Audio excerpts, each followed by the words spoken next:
At Chapter 6.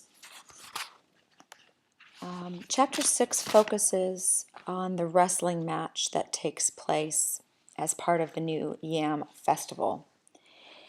And there's not a lot of plot development that takes place in this chapter. It's a pretty short chapter. It really just provides some cultural understanding, perhaps even connecting or comparing Igbo culture to European culture or to Western culture in general, because there's an enthusiasm for sports and there's perhaps even a fervor or some degree of I don't know, maybe importance that's placed on that in our culture. I think we can see that. People going crazy at a football game. I mean, if you described that to somebody who's never seen sports well, first we get in the stands and then we all stand up and we raise our arms and we cheer up and down and we scream at the top of our lungs, and sometimes we use obscenities and when we get mad at the referees. And if you describe that from a distance, it would sound like insanity. And so when you're reading about the drums and the frenzy,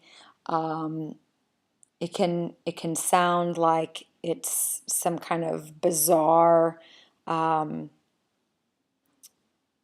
worship of this wrestling match, and it's probably not any different than the way football in our country, basketball in our country, the way that those sports are regarded. Or, for instance, the way that football, and by that I mean soccer, is regarded around the rest of the world.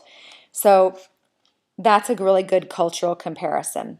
Now, looking at some passages, we get a reference to Maduka at the very bottom of page 47, who's the son of Obi Erika. That's Okonkwo's very best friend. And his son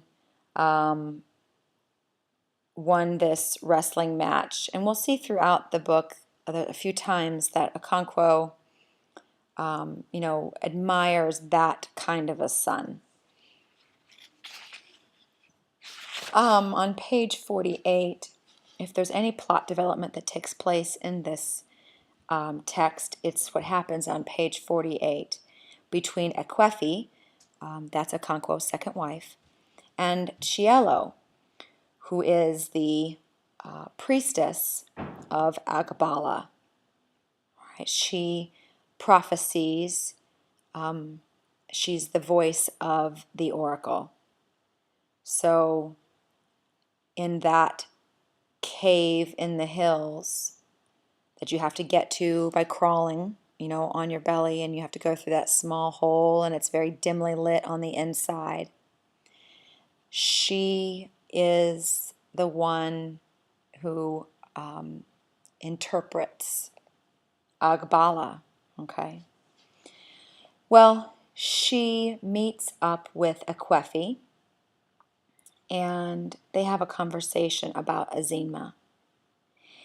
And first there's a sense that, word has traveled very fast about Okonkwo's temper that day with the gun, because she asks Ekwefi, is it true that Okonkwo nearly killed you with his gun?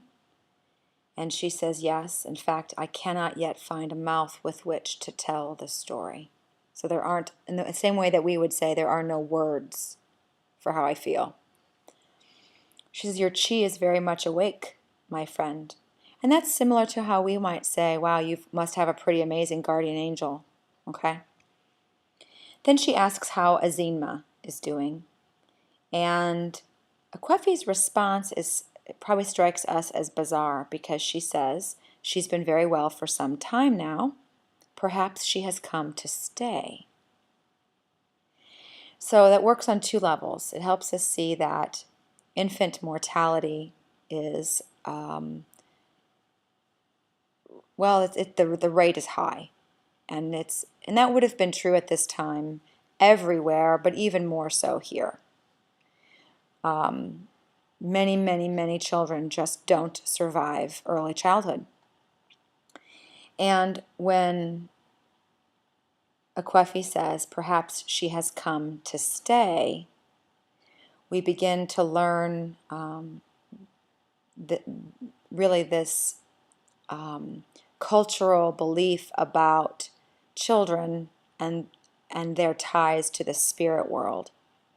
And so many of their explanations are that, the spirit world has a strong hold on the child and brings them back. And only a strong child can resist that pull. We'll get to that a little bit later when we look at, I think, chapter 9. Okay? All right. So Azima is 10 years old, and Cielo is very fond of Azima. In fact, she calls her my daughter, and she dotes on her, often bringing her different types of treats from the market. And we have a sense also at the very last sentence on the first paragraph at the top of page 49.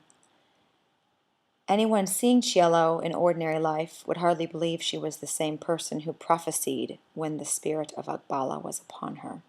So that gives us the understanding that Cielo in her daily life as a woman is much different than the same person who is the oracle of the hills. She's the priestess of Akbala.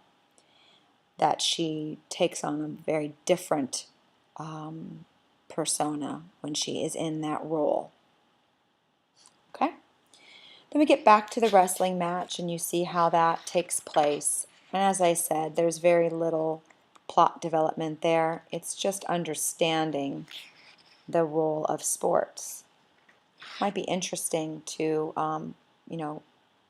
compare that to our society. That would make an interesting IOP topic. And that's all for chapter 6.